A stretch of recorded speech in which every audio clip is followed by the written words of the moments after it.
Bismillahirrahmanirrahim. Assalamualaikum warahmatullahi wabarakatuh. Waalaikumsalam warahmatullahi wabarakatuh. Selamat siang Bapak Ibu guru hebat. Selamat siang. Alhamdulillah pada kesempatan ini kita masih diberikan kesehatan oleh Allah Subhanahu wa taala, dan insya Allah pada kesempatan kali ini saya dengan Ibu Erni Nailani akan mendiseminasikan modul 1.4 mengenai budaya positif. Terima kasih Bapak Ibu atas waktu dan kesempatannya. Mudah-mudahan kita diberikan kelancaran dan diberikan ilmu yang bermanfaat. Amin. Bapak Ibu, untuk kesempatan kali ini saya juga mengucapkan banyak terima kasih kepada pihak sekolah yang telah memberikan kesempatan kepada kita untuk mendiseminasikan modul 1.4 mengenai budaya positif. Dan untuk pada kesempatan yang pertama, saya memberikan kesempatan kepada pihak sekolah yang diwakili oleh Bapak Wakasis Kesiswaan kepada Pak Igi untuk memberikan sambutannya. Mangga dipersilahkan. Bismillahirrahmanirrahim. Assalamualaikum warahmatullahi wabarakatuh. Waalaikumsalam warahmatullahi wabarakatuh. Yang terhormat Bapak Wakil Kepala Sekolah Bidang Guru dan Wakil Kepala Sekolah Bidang Humas, Pak Imam dan pengajian.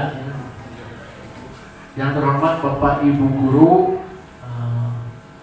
yang hadir pada kegiatan diseminasi budaya positif di sekolah, yang insya Allah nanti akan disampaikan oleh dua guru hebat dari SMA Negeri 12 Garut, Ibu Erni dan Ibu Tuti. Tepuk tangan Bapak Ibu Guru. Luar biasa. Luar biasa ya. Mudah-mudahan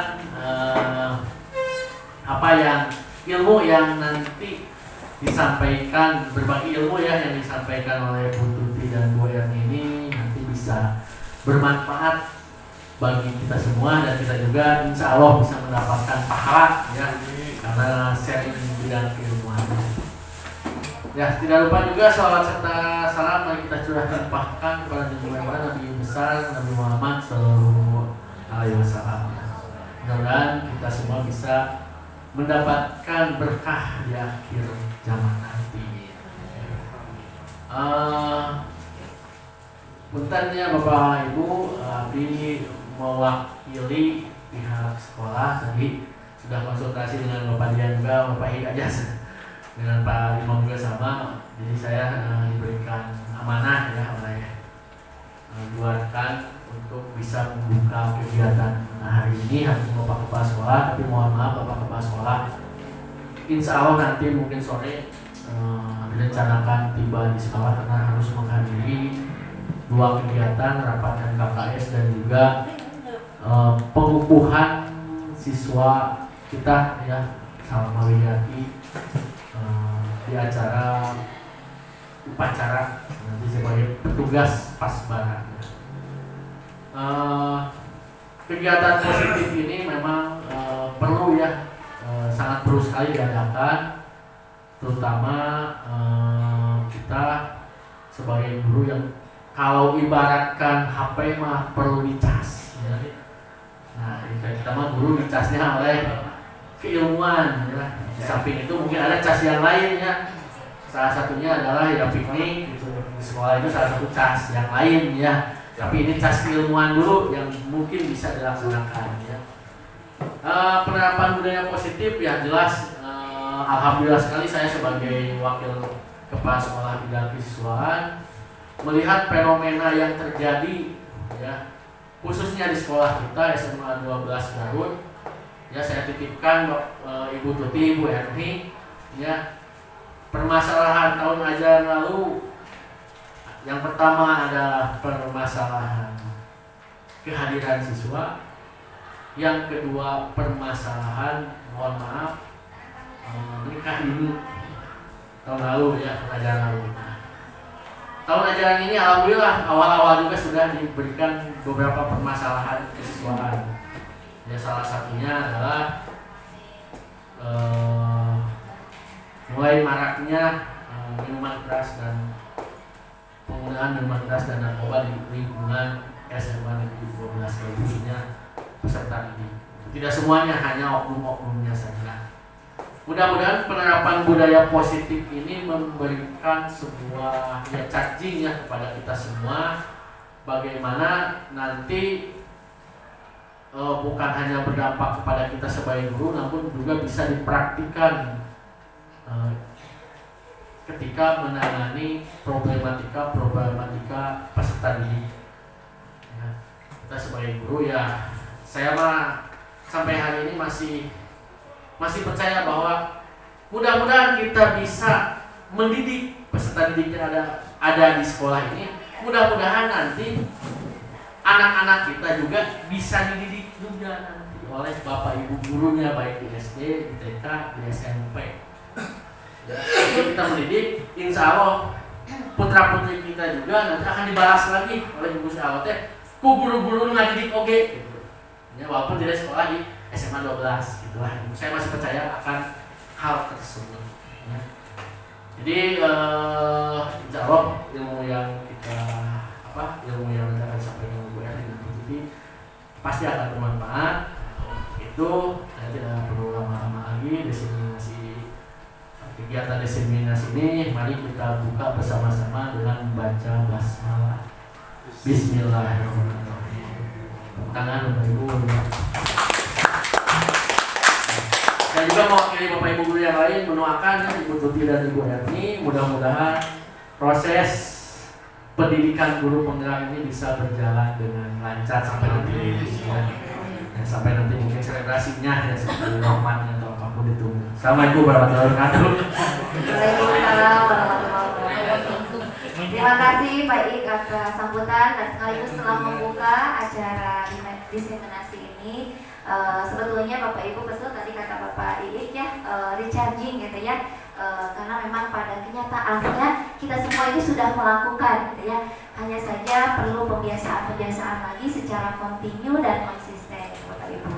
Nah, di sini saya sama Bu Erni sebagai calon guru penggerak angkatan 11 akan mendiseminasikan atau menyebarkan pemahaman dan pengalaman mengenai penerapan budaya positif yang telah kami pelajari sebagai bukti aksi nyata di modul 1.4.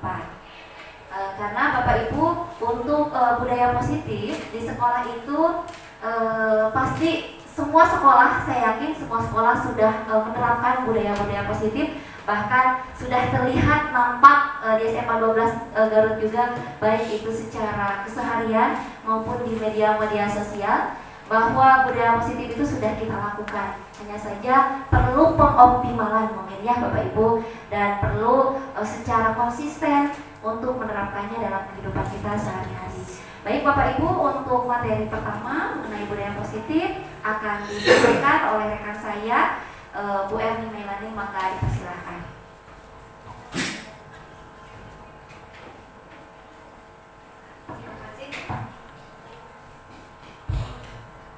Terima kasih kepada Ibu Tuti selaku moderator sekaligus rekan saya di dalam CGP Angkatan 11 ini ya Bapak Ibu.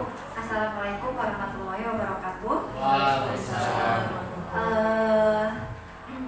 Sebelumnya mohon maaf ya, bukan berarti saya berada di sini itu mau menggurui atau gimana. Ini merupakan salah satu tugas kami di mana dalam pelaksanaan pendidikan guru penggerak itu kita sudah menyelesaikan satu modul, alhamdulillah ya Bapak Ibu. Satu modul itu terdiri dari 4 topik ya, 1.1 sampai 1.4, di mana dalam modul 1.4 ini terdapat pembuatan aksi nyata, yang dimana aksi nyata itu harus adanya pengibasan atau diseminasi terhadap rekan sejawat. Di sini bukan dalam artian mau menggurui, tapi kita saling berbagi saja ya Bapak Ibu, sekaligus mungkin diskusi ya Bapak Ibu. Seperti tadi dijelaskan sama Ibu Tuti bahwa di sekolah kita ini sudah berjalan tentang yang namanya budaya positif ya, alhamdulillah. Tinggal kita membenahinya atau misalkan menambahkan budaya-budaya apalagi yang mesti ditambahkan di sekolah kita. Seperti yang Bapak Ibu ketahui, mungkin yang namanya budaya positif ini seperti di layar di sini merupakan nilai-nilai atau keyakinan-keyakinan atau kebiasaan-kebiasaan di sekolah yang berpihak pada murid. Nah, itu yang diutamakannya itu kita itu harus selalu berpihak terhadap murid ya. Supaya apa? Supaya dapat berkembang menjadi pribadi yang lebih kritis ya, penuh hormat dan bertanggung jawab. Itu tujuan mungkin diadakannya, dibiasakannya tentang budaya. Langsung saja ya Bapak Ibu, untuk materi yang pertama kita terhadap keyakinan kelas.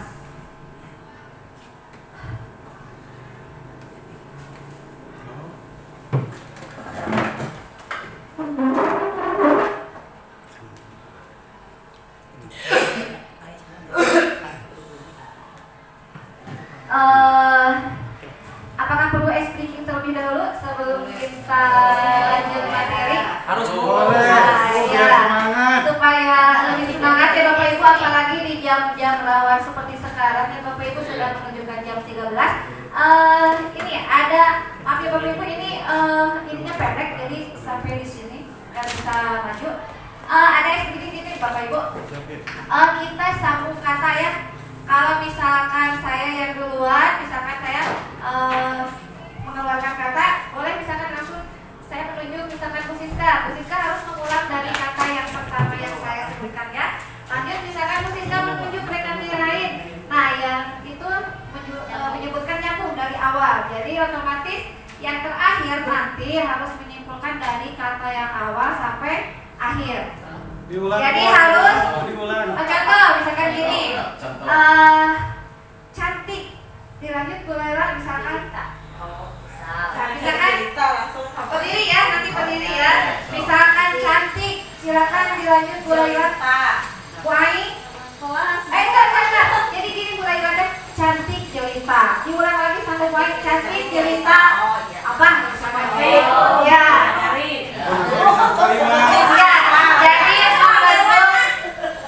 harus jadi membentuk suatu kalimat ya, bisa dipahami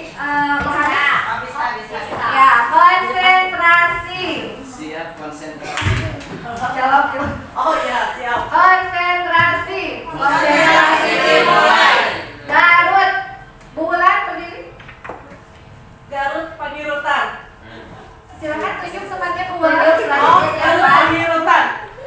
Baik, Garut Pangirutan luar biasa, bagus.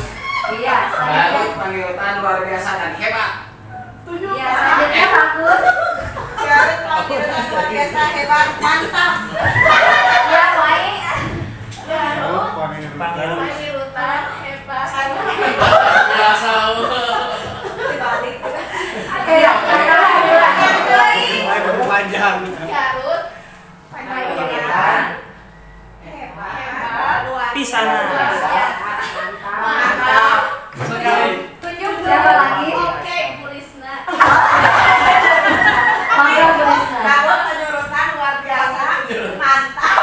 Oke, wisatanya. Hebatnya mana hebatnya? Ada hebatnya. Ayo lagi. Ya, kalau yang hebat, emang biasa Bapak Ibu semuanya masih konsentrasi ya. Terima kasih. Luar biasa.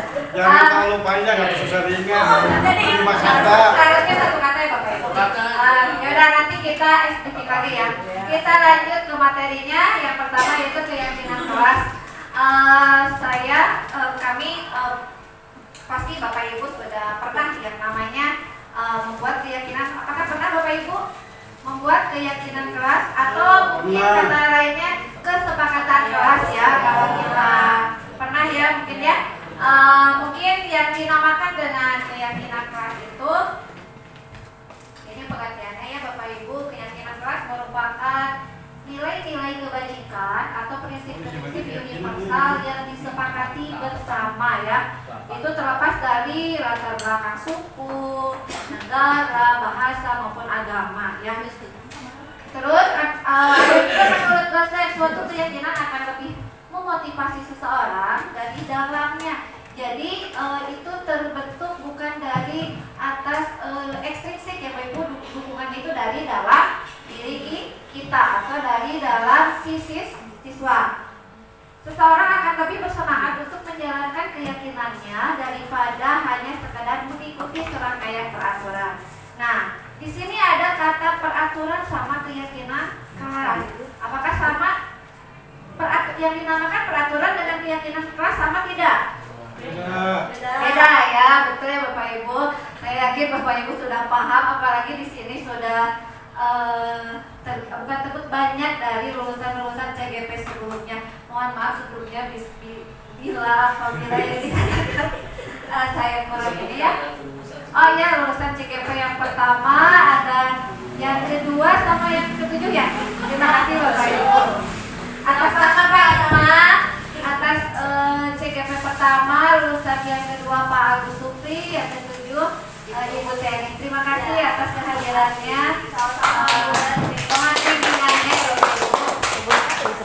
dan tadi kalau tadi kan beda ya antara peraturan sama keyakinan. Kalau peraturan itu Bapak Ibu dibuat oleh si guru ya. Misalkan peraturan sekolah pasti yang dibuatnya oleh sekolah. Kalau peraturan kelas dibuat oleh guru. Nah, kalau keyakinan kelas ini dibuat oleh guru beserta siswa, sehingga nanti dihasilkan berupa kesepakatan bersama ya.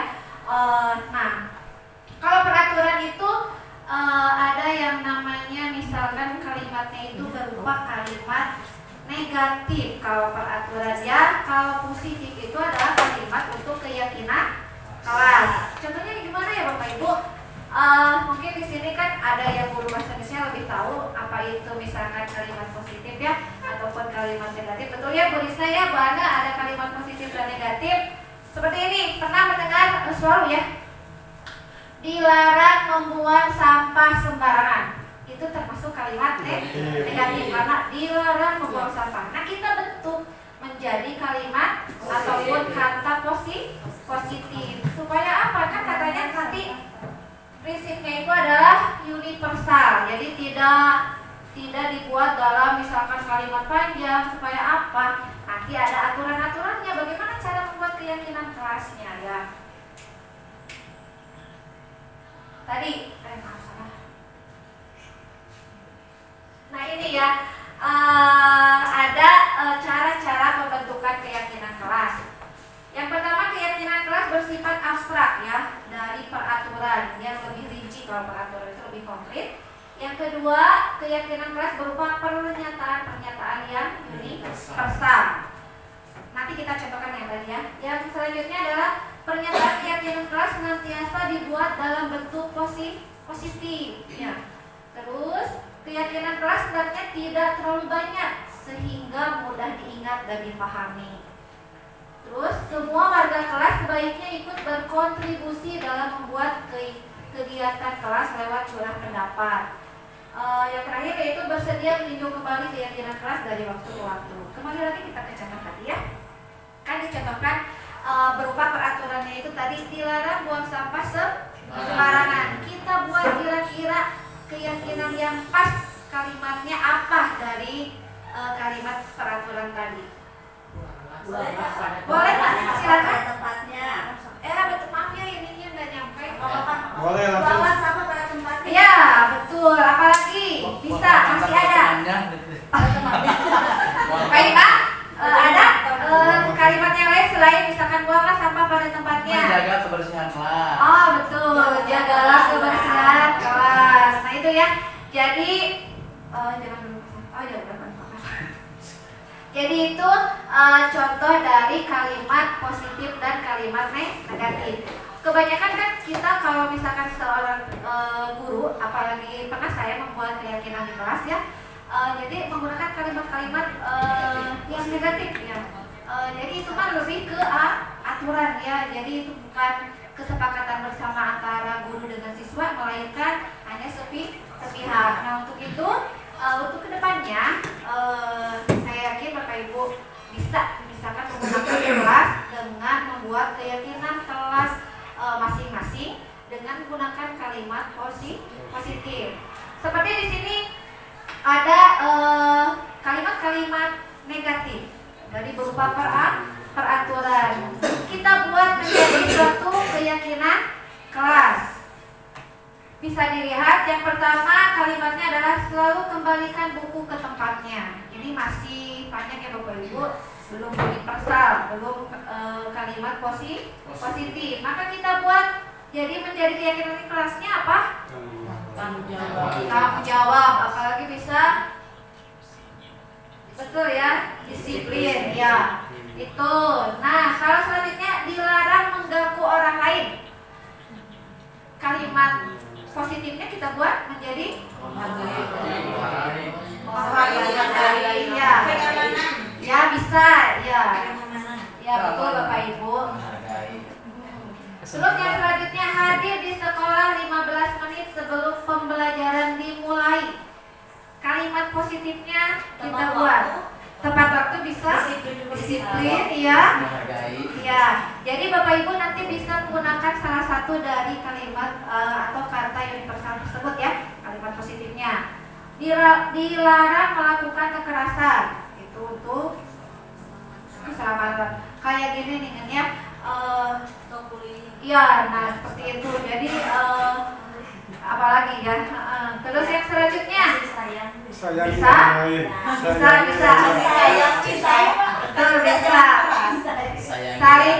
Saling menyayangi, saling mencintai, bisa. Nah, betul Bapak Ibu. Kita lanjut. Dilarang menggunakan narkoba. Nah, ini harus ada ya setiap kelas ya. Kayaknya ini supaya apalagi dengan kejadian-kejadian di sekolah-sekolah ya, maraknya untuk zaman sekarang. Jadi kita pakai yang ini bisa untuk kesehatan, apalagi keselamatan juga. Nodrak lebih jelas gitu ya, pasti lebih jelas. Tapi emang itu menggunakan kalimat positif ya. Ataupun misalkan bergantian atau menunggu giliran, itu bersabar ya. Antri betul. Budaya antri. Yang terakhir, jangan berlari di kelas atau koridor. Kan kalau anak SD ya, biasanya di kelas cicinya Bapak Ibu ya, berlari-lari kayak itu kan dia. Maka kita buat kalimat positif ya. Ya, ya betul. Nah, Bapak Ibu mungkin ini tentang keyakinan kelas ya. Jadi untuk kedepannya mari kita bersama-sama ya mencoba membuat keyakinan kelas ya. Nah ini yang pernah dilakukan di kelas ya Bapak Ibu. Tepuk tangan luar biasa.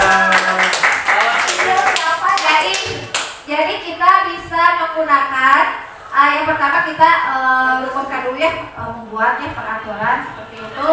Yang selanjutnya merumuskan peraturan itu menjadi keyakinan kelas. Bisa dibuat dalam bentuk, kan sekarang kan banyak ya kertas-kertas yang berwarna-warni, itu apa namanya? Ya stiker ya. Bisa digunakan seperti itu. Kalau misalkan sudah sepakat, lalu ditempelkan di kelas ya, bisa untuk kesepakatan. Ya harus Pak ya, harus kita buat. Ini bisa ditempelkan di kelas. Nah ini salah satu contohnya ya Bapak Ibu. Ini untuk di kelas kita ya, kelas 11 MIPA. Ini ada kesepakatan kelasnya yang di sana itu kalimatnya kalimat positif ya Bapak Ibu, universal. Saya yakin Bapak Ibu sudah memahaminya ya tentang keyakinan kelas, tinggal kita menerapkannya untuk kelas kita masing-masing. Ini sebenarnya anak-anak jadi merasa kalau misalkan kesepakatan bersama, merasa lebih dihargai ya Bapak Ibu. Lebih bertanggung jawab. Ya lanjut Bapak Ibu, kita masuk ke 5 posisi kontrol guru. Di sini ada 5 ya, terdiri dari yang pertama ada penghukum, yang kedua ada pembuat merasa bersalah, yang ketiga ada sebagai teman, dan yang keempat ada sebagai pemantau, dan yang terakhir adalah sebagai manajer.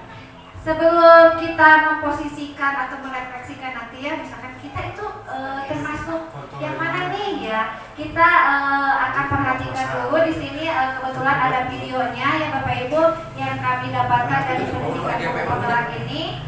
Setelah itu silakan Bapak Ibu refleksikan kita termasuk yang mana, apakah memang bagus dan menjadi pengumpul ataupun misalkan kali-kali kadang kita itu suka menjadi sebagai teman juga ya Bapak Ibu, apalagi kita itu anak SMA.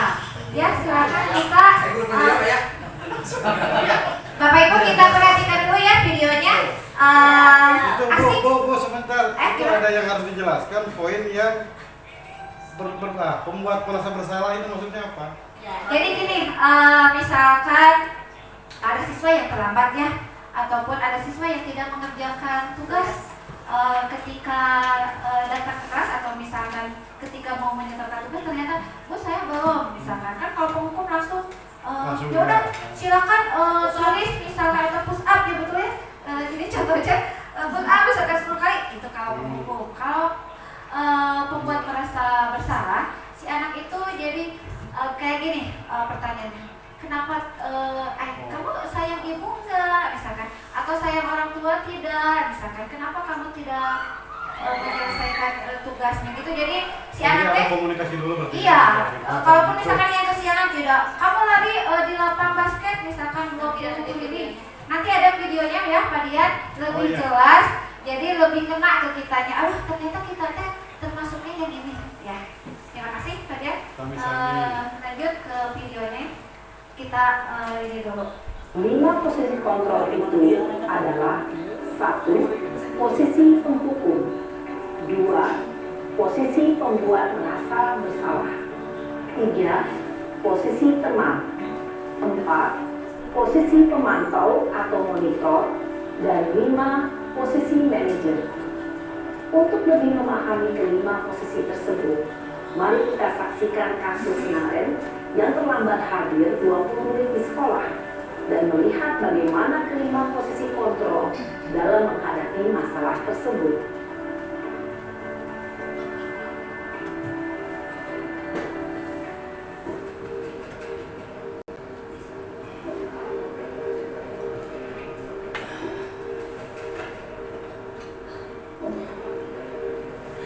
Naren, sini kamu. Selamat pagi Bu. Selalu terlambat. Kamu deh pasti terlambat. Menekan gini, Maaf, menekan, Bu. menekan. Saya Apa? Apa coba? Alasan kamu apa lagi? Kapan sih kamu tidak terlambat? Malas sekali ya kamu jadi anak. saya Dasar pemalas. Gak kapok-kapok sih kamu. Sudah berapa kali terlambat? Sana, kamu keliling lapangan basket 2 kali. kenapa saya harus keliling lapangan basket Bu? Kenapa? Kamu melawan ibu. Berani-beraninya jawab. Sudah terlambat, masih berani jawab pula. Sekarang, keliling lapangan basket 5 kali sekalian. Biar kapok. Cepat. Pergi sana ke lapangan basket. Posisi penghukum biasanya berbicara dengan nada tinggi, menghardik, menunjuk-nunjuk, menyakiti, dan menyindir. Hukuman bisa berupa fisik maupun psikis. Ibu dan bapak guru hebat. Dampak yang terjadi pada murid ketika guru berada pada posisi penghukum adalah murid cenderung akan memberontak, bahkan menyimpan dendam.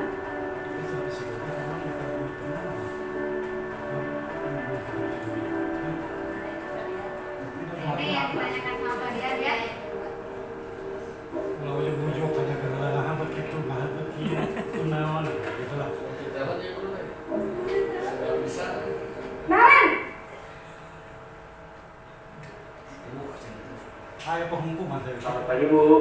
Naren, kamu kenapa terlambat lagi nak? Ya Tuhan Naren, kamu senang ya bikin ibu susah ya? Kalau kamu terlambat lagi, nanti ibu yang ditegur bapak kepala sekolah nak. Disangka ibu tidak bisa membina kamu. Duh, gimana ini? Maaf Bu.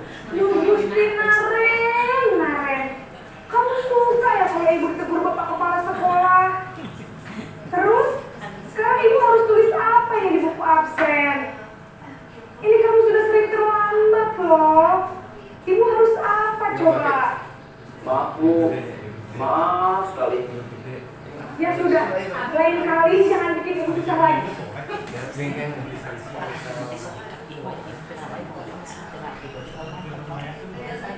Ya, ya.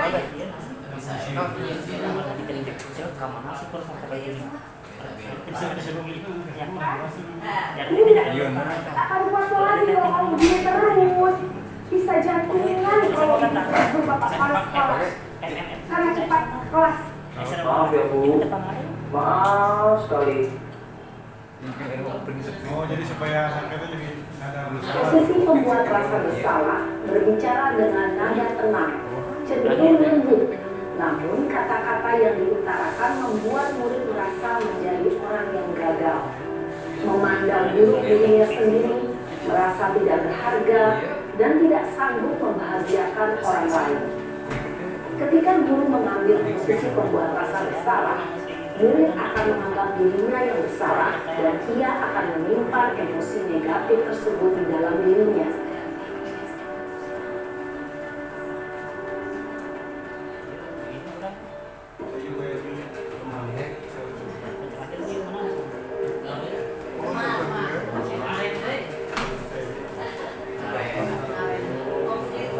Naren! Dia teman deh. Selamat pagi Bu. Wah, sudah jam berapa ini nak? Terlambat lagi ya sayang. Iya Bu, habis ibu saya lupa bangunkan saya Bu. Biasanya ibu-ibu yang ini ya. Kamu malah menyalahkan ibu kamu. Kamu bukannya anak yang paling kencang. Kok terlambat sih? Iya Bu, saya memang terlambat bangun tadi. Jadi biarpun saya lari kencang, tetap gak kekejar Bu. Ya sudah sana. Nanti lain kali larinya lebih kencang lagi ya. Biar gak terlambat lagi. Bikin senang ibu. Demi ibu. Bisa kan? Bisa Bu. Kayak menggunakan demi ibu. Ya sudah sana masuk kelas. Ibu beresin urusan absen kamu. Kamu ini ada-ada saja. Wah, ini mah korupsi mah. Dalam posisi teman, Oh, beres kita nanya absen ibu soalnya nanti sekarang polisi itu mah. akrab, cenderung bersenda gurau untuk menjaga suasana tetap santai. Murid akan merasa senang, aman, dan akrab dengan guru. Identitas yang tercipta adalah identitas sukses atau berhasil. Namun, perlu diingat, karena ini masih dorongan eksternal, maka ada faktor ketergantungan dari murid kepada orang tertentu. Di sini, guru absennya, sehingga di lain waktu, murid bisa berperilaku baik, namun hanya kepada orang-orang tertentu saja. Hanya kebobolan saja. Hanya keserdesit.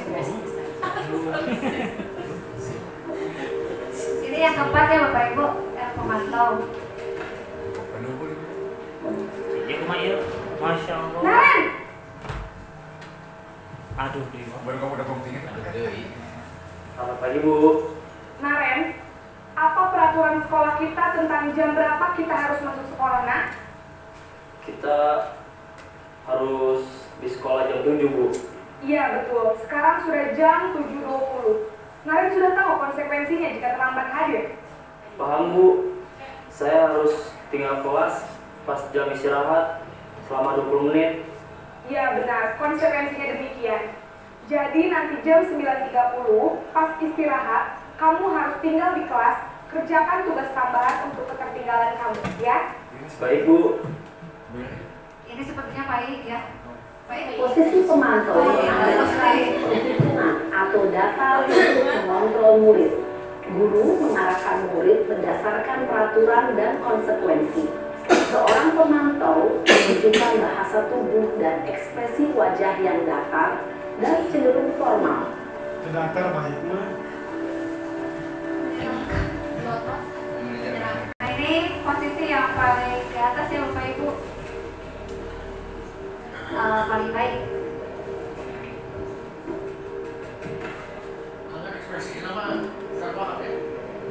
Naren! Enggak ada lama-lama ya. Kalau panggilnya mah iya, tapi kan pas Selamat ketemunya. pagi Bu. Selamat pagi, Naren. Maaf Bu, saya terlambat. Iya, sekolah masuknya jam 7, sekarang sudah jam 7.20. Jadi sekarang bagaimana ini, Naren? Maaf Bu, saya lupa setel alarm saya semalam. Baiklah, menurut kamu, keyakinan sekolah yang mana yang perlu kamu tingkatkan? Menghargai diri sendiri dan orang lain mungkin ya Bu. Setuju. Jadi, apakah Naren meyakini prinsip saling menghormati tersebut? Iya Bu, saya meyakininya. Apakah Naren bersedia memperbaiki masalah keterlambatan ini? Bersedia Bu. Bagaimana kamu akan perbaiki masalah keterlambatan ini?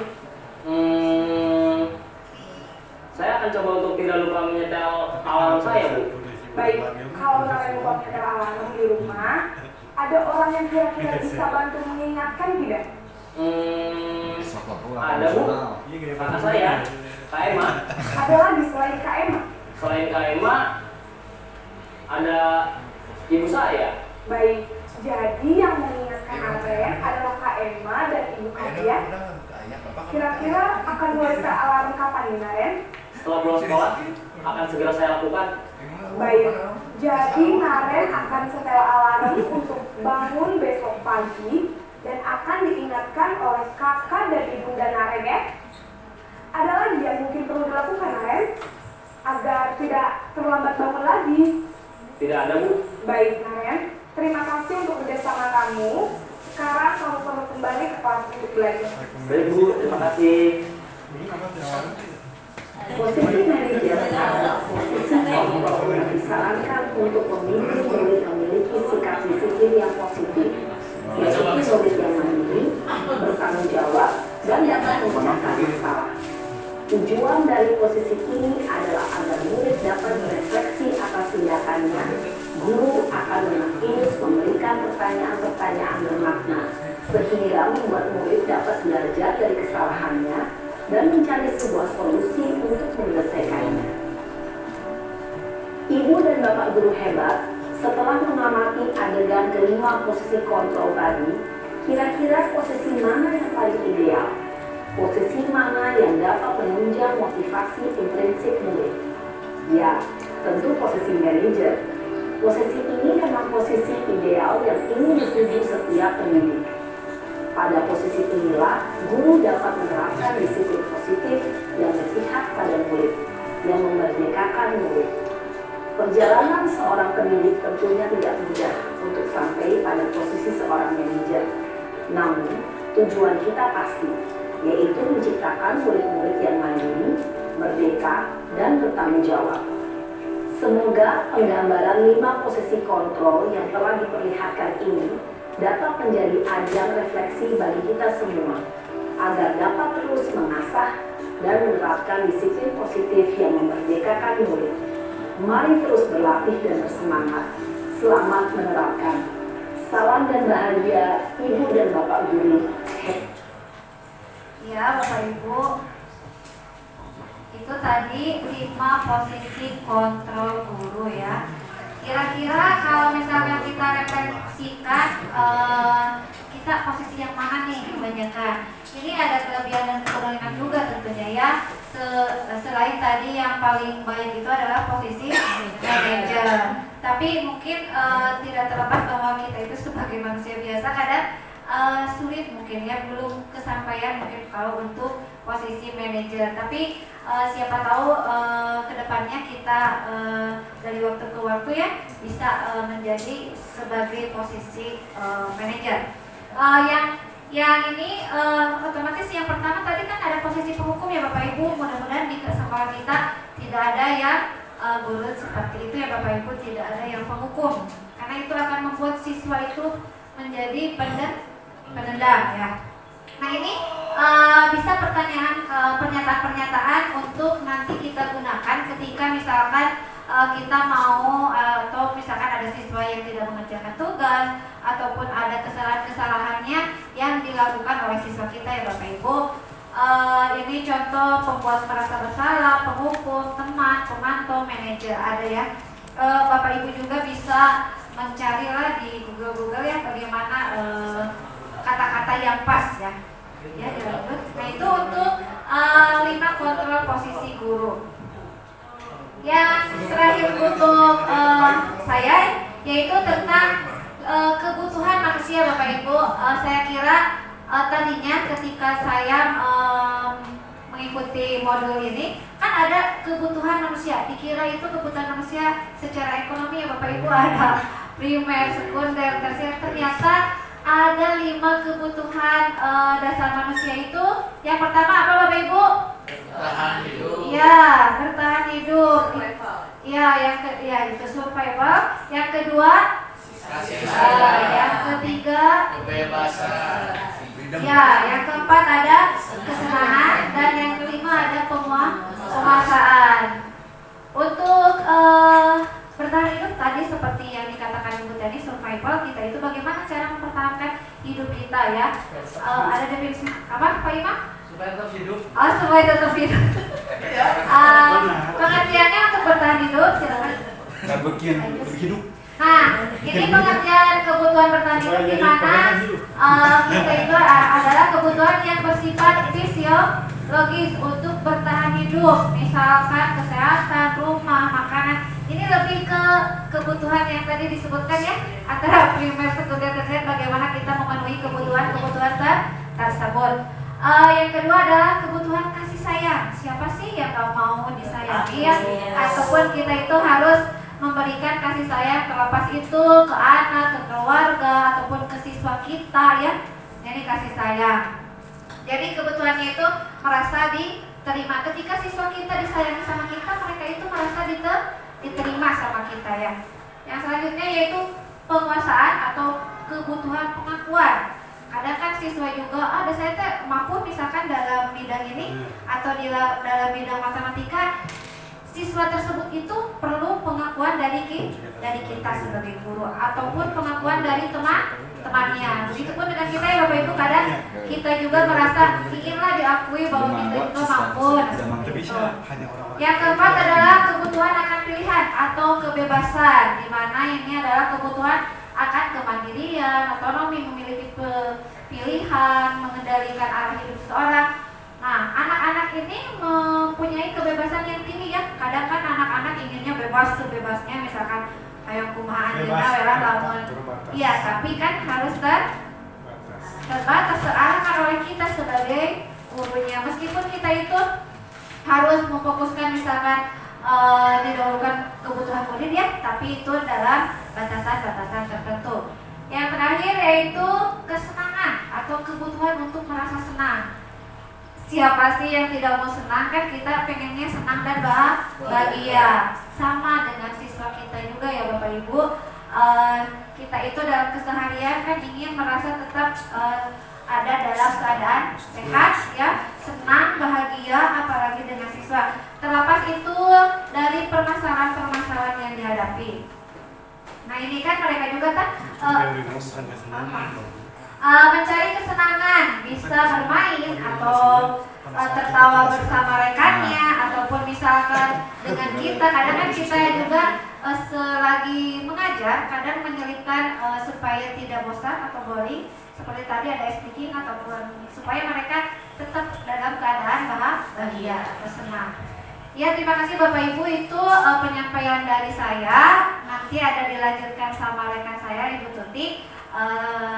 Wassalamualaikum warahmatullahi wabarakatuh. Tepuk tangan. Terima kasih Pak Edi. Bapak Ibu, kita lanjutkan. Sejatinya menurut Ki Hajar Dewantara bahwa pendidikan dan pengajaran itu sejatinya menuntun anak gitu ya, menuntun ketika dari mulai awalnya misalkan anak itu belum bisa menjadi berubah ke arah positif menjadi bisa. Ketika dalam prosesnya mereka mengalami misalkan hambatan, kita sebagai pendidik tugas kita untuk memberdirikan kembali gitu ya, supaya tetap berada di jalan yang positif gitu. Dan juga menurut Ki Hajar Dewantara dicatatkan bahwa pembelajaran itu ketika ada di masyarakat bagaikan menebarkan benih-benih gitu ya, sehingga dikatakan bahwa guru itu seperti petani atau seperti tukang kebun, sehingga bisa mengondisikan tanamannya itu tumbuh subur. Begitu juga kita sebagai guru, kita itu diberikan tugas gitu ya, untuk terus menuntun peserta didik kita agar mereka belajar dengan menyenangkan, selamat dan menyenangkan, atau istilahnya well-being gitu ya, sehingga bisa menjadi salah satu tuntunan bagi mereka ketika dalam proses pembelajaran, sehingga di sini diarahkan dalam pembiasaan yang positif.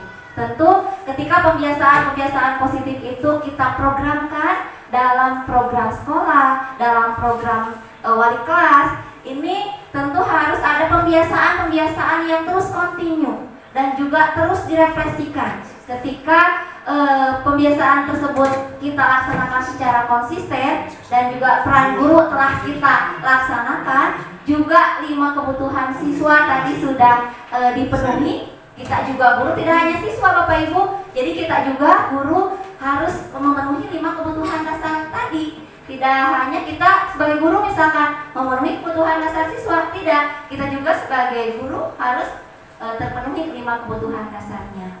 Nah, tadi Bapak Ibu sudah menentukan saya sebagai guru yang sebagai apa atau seperti apa. Misalkan tadi ada yang sebagai manajer, ada yang sebagai teman, ada yang sebagai pemantau. Mangga Bapak Ibu sesuaikan dengan video yang telah tadi dilihat. Sekarang dalam konteks pelaksanaannya Bapak Ibu tentu ada hambatan.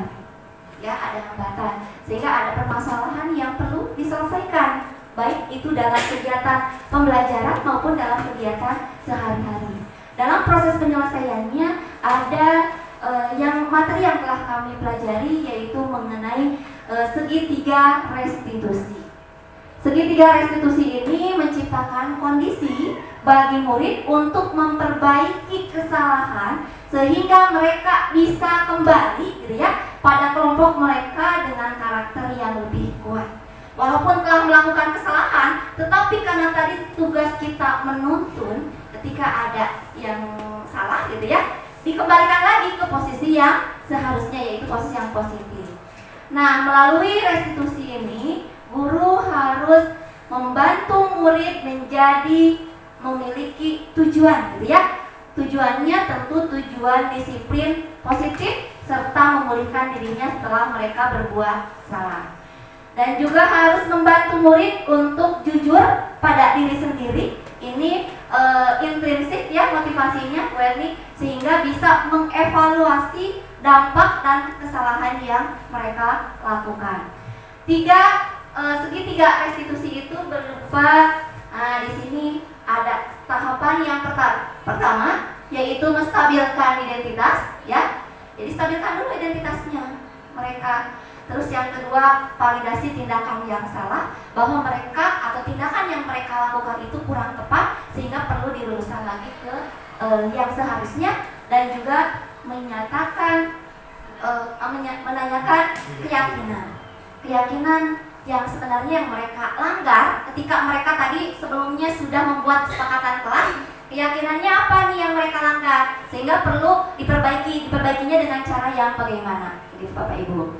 Boleh selanjutnya Bapak Ibu di sini juga tahapan-tahapannya, tahapan segitiga restitusi itu tahapan yang pertama menstabilkan identitas. Di sini beberapa pertanyaan boleh kita ajukan dengan berbuat salah satu tindakan itu, misalkan boleh kita stabilkan, kamu melakukan kesalahan itu tidak apa-apa, itu manusiawi, itu menstabilkan emosi. Ketika ibu berbuat seperti itu juga memang manusiawi gitu ya, itu salah satu menstabilkan identitas. Selanjutnya ada validasi tindakan yang salah Bapak Ibu. Nah, ini padahal kamu ketika mereka sudah melakukan hal yang demikian, kita betulkan atau salahkan, tidak harus menyalahkan gitu ya, divalidasi. Padahal kamu bisa melakukan hal yang lebih buruk dari ini, atau kamu juga pasti punya alasan mengapa kamu melakukan hal yang demikian. Dan yang terakhir yaitu menanyakan keyakinan. Apa yang kita percaya sebagai keyakinan kelas gitu ya, yang telah kita sepakati, dan apa bayangan kita tentang kelas yang ideal, atau juga kamu juga bisa jadi orang yang seperti apa. Di sini tayangan video, walaupun ini ibu gurunya ibu guru lokal, bukan ibu guru yang seperti tadi. Ini salah satu tahapan segitiga restitusi yang sudah dilakukan gitu ya. Ketika ada salah satu siswa yang melakukan kesalahan yang diselesaikan dengan segitiga restitusi. Membuat hatiku tidak stabil.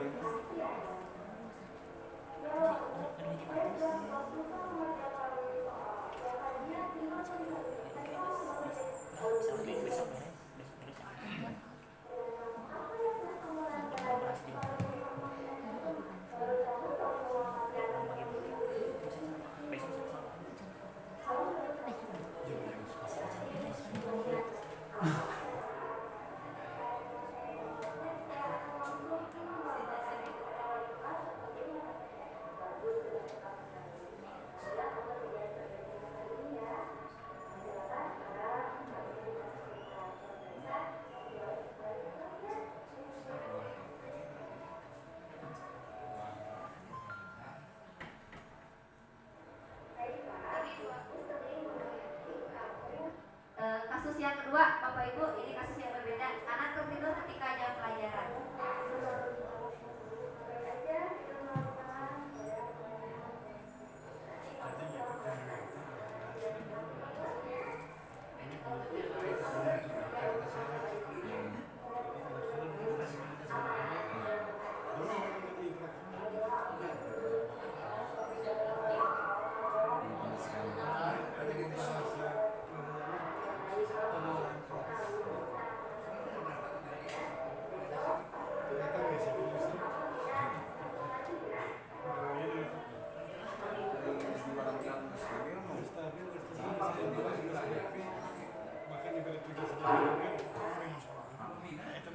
Iya, Bapak Ibu, tadi kasus yang pertama, walaupun agak tersendat-sendat sinyal, tadi ada anak itu marah-marah gitu ya, marah-marah karena pekerjaannya selalu dicontek oleh temannya. Otomatis segitiga restitusinya, validasi tindakannya itu, Ibu, kita menstabilkan identitas, ya, distabilkan identitasnya itu, ya kamu berhak marah gitu ya, boleh ketika pekerjaan kamu terus-menerus dicontek oleh temannya, tidak apa-apa marah, tapi tindakan apa yang bisa kamu lakukan gitu supaya tidak marah seperti itu. Nah, dikembalikan lagi ke dia, sehingga dia bisa menjawab, misalkan saya tidak lebih dari itu melakukannya, misalkan tadi hanya melemparkan bukunya gitu ya, dilemparkan bukunya, buku yang dicontek tadi karena ngambek gitu. Pada akhirnya temannya kan kaget gitu ya, kaget, sehingga teman-teman sekelasnya juga merasa takut karena dia marah. Akhirnya validasi tindakan yang salahnya kita kasih tahu ke dia, kamu berbuat seperti itu sebetulnya tidak boleh gitu ya, tidak boleh. Bahkan tapi sebelumnya dia itu tidak berbuat, misalkan bukunya disobek gitu. Itu validasi tindakan yang salah. Selanjutnya ditanya lagi, tindakan apa yang telah kamu lakukan itu apakah itu sesuai dengan keyakinan kelas kita atau tidak? Misalkan kalau dia yakin, pasti tentu yakin itu tidak sesuai dengan keyakinan kelasnya. Tidak boleh kan mencontek gitu ya keyakinan kelasnya, menghargai pekerjaan orang lain, terus melempar, tidak boleh itu seperti itu. Sehingga akhirnya ketika misalkan setelah gitu ya, setelah stabil, dia itu ditanya lagi bagaimana cara meminta maafnya gitu ya, cara menstabilkannya, dengan cara tadi minta maaf dan tidak akan mengulangi lagi untuk melakukan perbuatan yang sama seperti itu. Selain itu juga ketika ada masalah nanti dia akan langsung mengkonsultasikannya dengan wali kelas gitu ya, wali kelas atau guru yang bersangkutan. Itu Bapak Ibu. Jadi ketika seperti itu ada tahapan. Yang pertama, menstabilkan dulu identitas. Yang kedua, validasi tindakan yang salah, betul salah tindakan yang dia lakukan. Kita berhak sebagai guru. Dan juga ketika sudah validasi tindakan yang salah, menanyakan keyakinan kelasnya yang dilanggar sehingga tidak akan lagi berbuat seperti itu. Itu perlu perhatikan Bapak Ibu ketika kita menyelesaikan permasalahan dengan anak-anak kita, supaya kita juga bisa memfasilitasi pembelajaran yang berdiferensiasi nantinya gitu ya Bapak Ibu. Kita mengetahui karakter peserta didik, menciptakan pembelajaran yang menyenangkan, selamat dan bahagia atau bahagia gitu. Nah itu Bapak Ibu untuk materi yang kami sampaikan, mudah-mudahan bisa kita sama-sama kolaborasi untuk diterapkan di sekolah kita, pembiasaan positif secara kontinu, konsisten, dan terus direfleksikan ketika ada kekurangan-kekurangan sehingga bisa diperbaiki, gitu Bapak Ibu. Dan untuk yang terakhir ada refleksi karena sepertinya sudah lebih dari waktu yang kita tentukan. Saya pengen tahu gitu ya, refleksi perasaan Bapak Ibu setelah menerima materi yang tadi dari saya dengan Bu Erni. Boleh Pak Agus Supri saja ya refleksinya. Boleh Bapak menghadap ke kamera setelah Ada tanya jawab Bu, diskusi. boleh nanti. Refleksi dari pembelajaran saat ini Pak. Sama Ibu Teni. Setelah pembelajaran hari ini Pak. Ini refleksinya, silakan. Cek. Ya, Bismillahirrahmanirrahim. Assalamualaikum warahmatullahi wabarakatuh. Nah, terima kasih. Terima kasih atas pemaparan dan juga kegiatan-kegiatan yang saat ini memang dari dua guru hebat sudah melakukan kegiatan-kegiatan yang luar biasa dan juga hebat.